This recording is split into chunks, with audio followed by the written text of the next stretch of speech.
بھارت سمیت دنیا بھر میں سکھ برادری کی جانب سے حکومت پاکستان کی اس اقدام کو بھرپور طور پر سراہا گیا۔ پاکستان نے جہاں دیگر مذاہب کے لوگوں کو ہر قسم کی مذہبی آزادیاں دی ہیں، وہیں اس نے اپنے ہمسایہ ممالک کے ساتھ بہتر تعلقات ہموار کرنے کے لیے ہر ممکن اقدام کیا ہے۔ پاکستان نے بھارت کے ساتھ تمام تنازعات حل کرنے کے لیے متعدد بار اسے مذاکرات کی دعوت دی، لیکن اس نے کوئی نہ کوئی بہانہ تراش کر کے ان کوششوں کو سبوتاژ کیا۔ بھارت کی جانب سے LOC کی خلاف ورزی معمولی بن چکی ہے۔ پاکستان کے بار بار احتجاج کے باوجود بھارتی افواج سرحدی خلاف ورزیوں سے باز نہیں آ رہی۔ بھارت پاکستان کو زگ پہنچانے کا کوئی موقع ہاتھ سے جانے نہیں دیتا۔ گزشتہ دنوں میں بھی سفارتی آداب کی کھلم کھلا خلاف ورزی کرتے ہوئے نئی دہلی میں پاکستانی ہائی کمیشن کو بھارتی سیکیورٹی فورسز اور ایجنسیوں کے اہلکاروں نے بلا جواز گھیرے میں لے کر سفارتکاروں کو دھمکانا شروع کر دیا۔ بھارتی حکومت نے اپنی غنڈہ گردی کا مظاہرہ یہیں تک محدود نہیں رکھا، بلکہ اس نے پاکستانی ہائی کمیشن کے آدھے عملے کو ملک چھوڑنے کا حکم بھی جاری کر دیا ہے، جس کے جواب میں پاکستان نے بھی بھارتی ہائی کمیشن کو 50% عملے کو ملک چھوڑنے کا حکم دے دیا ہے۔ اس صورتحال پر تبصرہ کرتے ہوئے وزیر خارجہ شاہ محمود قریشی نے بالکل صحیح کہا کہ چین کے ہاتھوں شرمندگی کے باعث بھارت منہ چھپاتا پھر رہا ہے۔ پاکستانی سفارتی عملے پر بھارتی الزامات بے بنیاد ہیں۔ وہ فالس فلیگ آپریشن کے ذریعے بہانے تراش کر رہا ہے۔ بھارتی الزامات پر خاموش نہیں بیٹھیں گے، ہم بھی اس کا بھرپور جواب دیں گے۔ پاکستان عالمی برادری کو بھارت کے غیر ذمہ دارانہ اقدامات سے خطے کے امن و سلامتی کے لیے بڑھتے ہوئے لاحق خطرات سے مسلسل آگاہ کر رہا ہے۔ بالخصوص مقبوضہ کشمیر میں بھارتی فوج کی جانب سے انسانی حقوق کی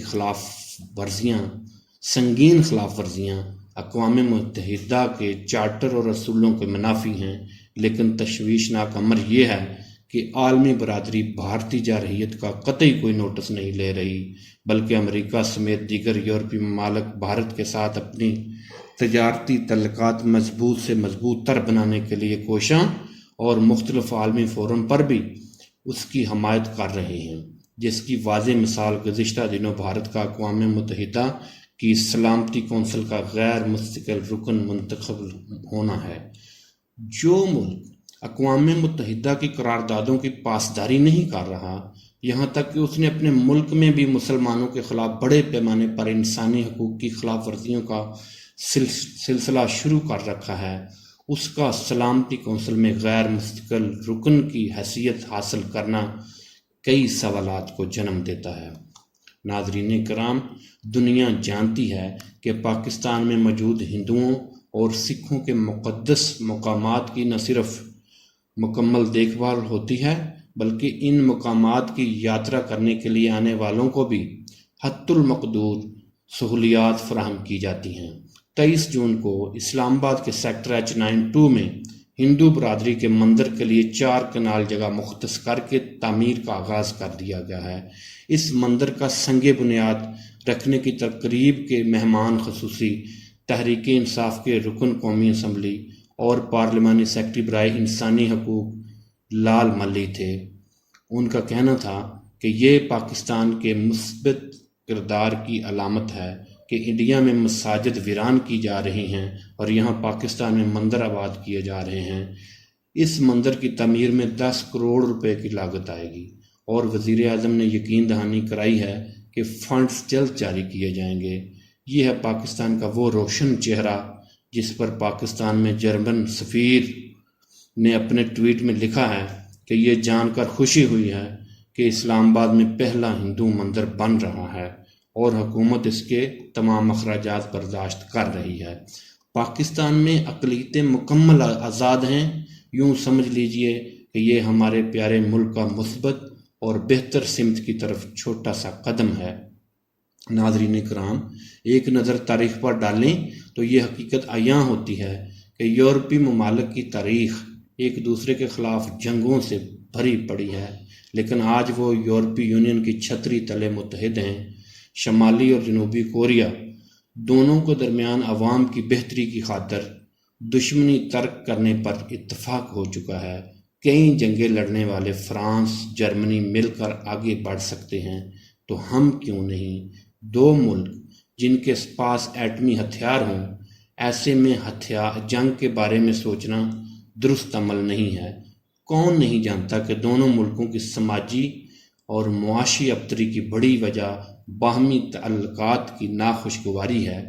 دونوں ملکوں میں کروڑوں افراد خط افلاس کے نیچے زندگی گھسیٹ رہے ہیں، تو ضروری ہے کہ دو طرفہ تعاون سے ایک دوسرے کے لیے آسانیاں پیدا کی جائیں۔ ناظرین کرام، در حقیقت اس وقت بھارتی سرکار کی پالیسیاں انتہا پسند جماعت اور متعصب ترین وزیر اعظم نریندر مودی کے ہاتھوں یرغمال بن چکی ہے۔ بھارت کے تعلقات اپنے پڑوسی ممالک چین، نیپال، بنگلہ دیش اور پاکستان کے ساتھ انتہائی کشیدہ ہیں، بلکہ بھارت میں اقلیتیں بھی انتہائی غیر محفوظ ہیں۔ کوئی پوچھے بھارت سے، آپ کی کسی سے بنتی کیوں نہیں؟ آخر دماغ اور مزاج میں کہاں خلل ہے جو بھارت نے خطے کا امن تہہ بالا کر دیا ہے؟ اس حقیقت کو کون جھٹلا سکتا ہے کہ تنازعات ہمیشہ گفت و شنید سے ہی حل ہوا کرتے ہیں؟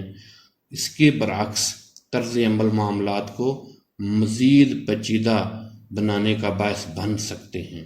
بھارت کو مذاکرات کی میز پر آنا ہوگا، ورنہ وہ خود اپنی بربادی اور تباہی کا ذمہ دار ہوگا، کیونکہ پاکستان مذاکرات سے انکار نہیں کر رہا اور نہ ہی کبھی کیا ہے۔